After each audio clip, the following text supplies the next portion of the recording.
మిథున రాశి వారికి ఈ వారం మిశ్రమమైనటువంటి గ్రహస్థితి గోచరిస్తూ ఉన్నది. జన్మకుజుని యొక్క దోషము, వ్యయ గురుని యొక్క దోషము, దశమ కేంద్ర స్థిత శుక్ర బుధ రాహు గ్రహాల తాలూకు స్థితి. ఇందులో ఒక రాహుగ్రహం మినహాయించి మిగతా గ్రహాలన్నీ మిశ్రమమైనటువంటి ఫలదాతలే. అలాగే ఈ వారంలో ఉండేటువంటి చంద్రబలంతో కలుపుకుని 2 గ్రహాల యొక్క అనుకూలత మాత్రమే కనబడుతూ ఉన్నది. స్వశక్తి అనేటువంటిది చాలా ముఖ్యము.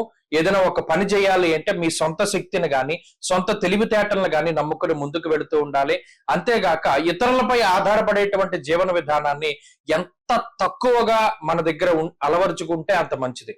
ఎవరి మీద కూడా ఆధారపడకుండా ఎవరో వస్తారు, ఏదో చేస్తారు, మనకి ఎవరైనా సహాయం చేయకపోరు అనేటువంటి డ్రీమ్ ల్యాండ్ లో, కలల జీవితంలో నివసించేటువంటి పరిస్థితులను వదిలిపెట్టి నిజ జీవితంలోకి రావాలి, కష్టపడాలి.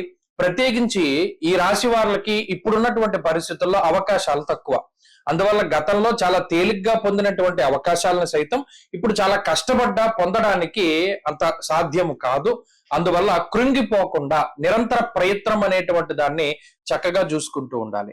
ప్రత్యేకించి ఈ చంద్రబలం లేదా రాహు యొక్క బలం ఏదైతే ఉన్నాయో ఇవి గోచారంలో అతి తక్కువ బల శాతాన్ని కలిగి ఉన్నటువంటి గ్రహాలుగా ఉన్నాయి.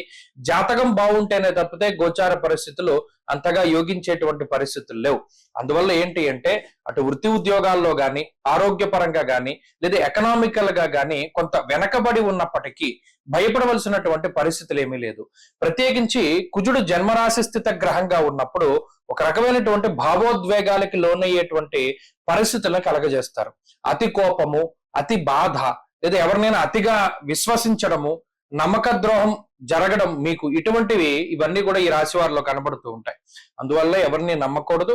ప్రత్యేకించి ఏదైనా ఒక పని తొందరగా పూర్తవ్వాలి అనేటువంటి పిడివాదన కూడా వదులుకోవాలి. ప్రయత్నం చేయాలి, దాని గురించి కష్టపడాలి, దాని యొక్క ప్రతిఫలం కోసం వేచి చూడాలి తప్పితే ఇది మనకు రాదు, లేదా ఎంతసేపు పనిచేసినా ఒకటే అనేటువంటి మాటల్ని పక్కన పెట్టాలి. ఎంతసేపు శ్రమ, ఎంతసేపు ప్రయత్నము, ఈ 2 మిథున రాశి వారికి ఉంటే ఈ వారంలో మంచి ఫలితాలని సాధించగలుగుతారు. గ్రహస్థితి అనుకూలంగా లేనప్పుడు ఓపిక, సహనం అనేటువంటిది కూడా చాలా ముఖ్యము. అందువల్ల ఈ విషయాలను చాలా దృష్టిలో పెట్టుకుని ముందుకు వెళుతూ ఉండాలి.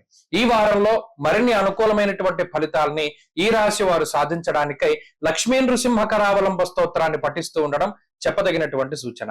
ఈ వారంలో కలిసొచ్చేటువంటి రోజు మంగళవారంగా చెప్పవచ్చును. అదృష్ట సంఖ్య 2, అదృష్ట వర్ణము లేత ఎరుపు రంగు.